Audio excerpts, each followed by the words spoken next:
एक अच्छे लोगों के साथ ही बुरा क्यों होता है।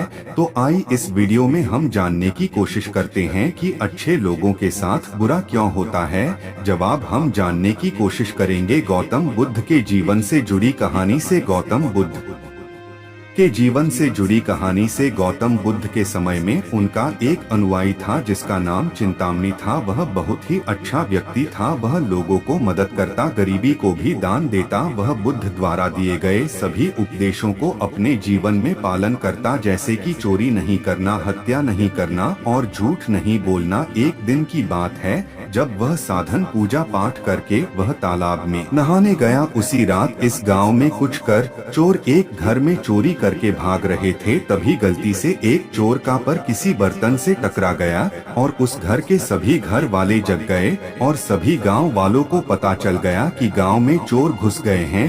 भागते भागते उन्हें याद लगने लगा कि अब हम पकड़े जाएंगे। तो जिस स्थान पर चेतावनी तालाब के किनारे स्नान कर रहा था वहीं पर उसके कपड़े के सामने सभी सोने जेवरात छोड़ गए। जब लोगों ने तालाब के किनारे पहुंचा तो देखा कि सारे चोरी किए गए सामान तो यही सामने पड़ा है। तो लोगों ने चिंतामणि पर शक किया और उन्हें तालाब से निकालकर खूब मारपीट करना शुरू कर दिया। तभी चिंतामणि बोला कि मैं तो रात भर प्रवचन सुनकर आ रहा हूँ, मैंने चोरी नहीं किया। लोगों के भीड़ में उनकी एक नहीं सुनी और मार मार कर उनके हत्या कर दी और लोगों ने उसकी मृत शरीर को छोड़कर अपने अपने घर की ओर लौट गए। और जब सुबह हुआ तो आश्रम के कुछ शिष्य ने तालाब पानी लेने के लिए गए तो उन्होंने तालाब के किनारे चिंतामणि के मृत शरीर को कि चिंतामणि कितना अच्छा व्यक्ति है, वह किसी को बुरा नहीं चाहना, किसी को बुरा किया, फिर भी उनके साथ इतना गलत क्यों हुआ। बुद्ध ने कहा चिंतामणि इस जन्म में तो अच्छा था, लेकिन जो भी उसके साथ आज हो ऐसा हुआ उसका कर्मों का ही फल है जो उसने पूर्व जन्म में किया। अपने पिछले जन्म में चिंतामणि वाराणसी के राजा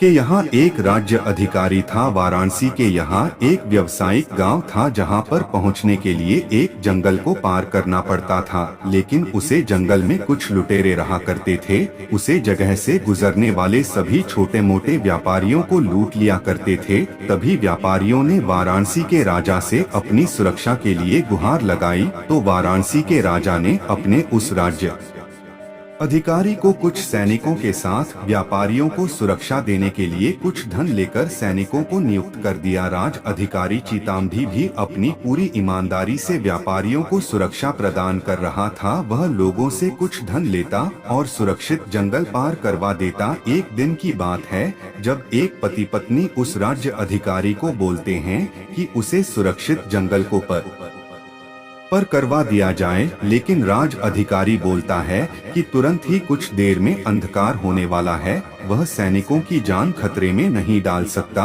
और उन्हें मना कर देता है।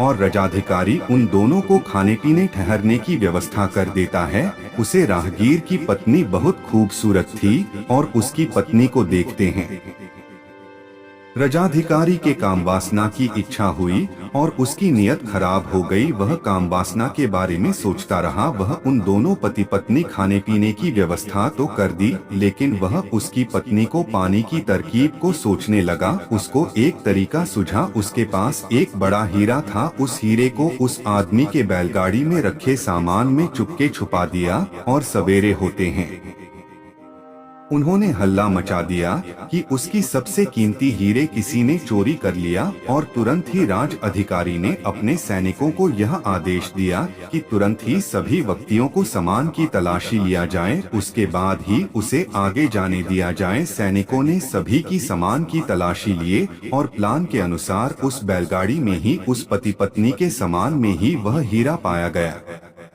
उसके बाद उसे राज अधिकारी ने उसे व्यक्ति को यह कहकर पीटने लगा कि तुम्हें यहाँ खाने पीने रहने की व्यवस्था दिया, तूने ही चोरी की। उसके बाद सैनिकों ने इतना ज्यादा मारपीट कर दिया कि उस व्यक्ति की वहीं पर मौत हो गई। बाद में अपने रुतबे और दौलत धन के बदौलत उस स्त्री को अपने पत्नी बना लिया, क्योंकि पिछले जन्म में चिंतामणि ने सिर्फ उस स्त्री को प्राप्त करने के लिए उसके पति पर झूठा आरोप लगाकर बेवजह हत्या कर दी थी, इसीलिए पिछले जन्म में ही उसके मृत्यु के पश्चात उसे नर्क प्राप्त होता है और नर्क में बहुत दुख भोगने के बाद इंसानी जीवन मिलता है। लेकिन इस जीवन में भी उसके पिछले कर्म उसके पीछा नहीं छोड़ते और इसीलिए चितामणि को झूठे चोरी के आरोप में उसे पीठ पर हत्या कर दी गई, जो उसने चोरी भी नहीं की थी।